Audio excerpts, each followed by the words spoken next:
పూజ చేసి దాని మీద వంట చేస్తే తినదంటే ఈవిడ. అదే నిజమైతే రైతు భూమి పూజ చేసే వరి పండిస్తున్నప్పుడు నువ్వేం తినకూడదు? మరి తినేస్తున్నావే. షాపుల్లోంచి నువ్వు బ్యాగులు తీసుకొచ్చినప్పుడు దాని మీద ఎవరి ఫోటోలు ఉంటున్నాయి? వారి ఇష్టదైవం ఫోటోలే ఉంటున్నాయి. మరి ఎలా తెచ్చుకుంటున్నావు?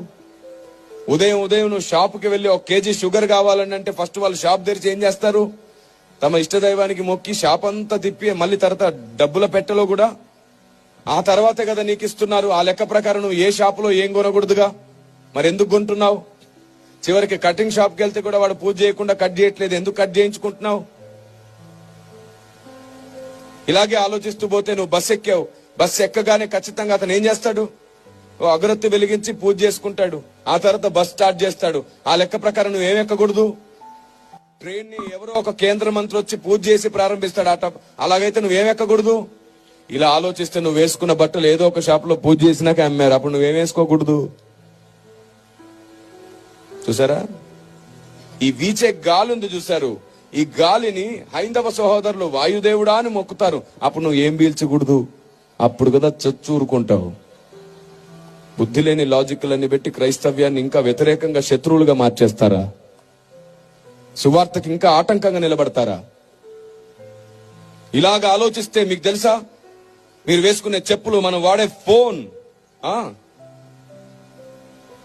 చివరికి నా చేతిలో ఉన్న మైక్, ఇక్కడ ఉన్న బాక్స్, ఇక్కడ ఉన్నటువంటి వాయిద్యాలు, మీరు వేసుకున్న కళ్ళజోళ్లు, మీరు కూర్చున్న కుర్చీలు, అన్ని ఆయా షాపుల్లో ఆయా డీలర్స్, చివరికి కార్లు కూడా వాళ్ళు పూజ చేసి వాళ్ళ షోరూమ్ లో అమ్ముతున్నారు.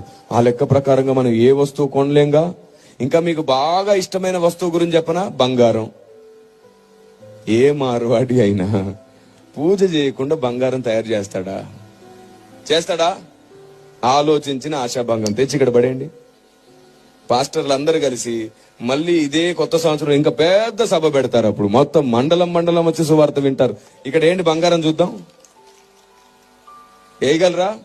అమ్మో, ఇది నా బంగారం, పూజ చేసిన బంగారంగా. మరి ఇలా ఉంటుంది.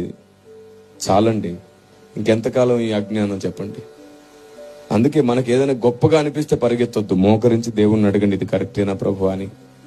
మన జ్ఞానానికి పరిధి ఉంది, ఆయన జ్ఞానం అమితమైనది. ఆమేన్. అనంత జ్ఞాని ఆయన.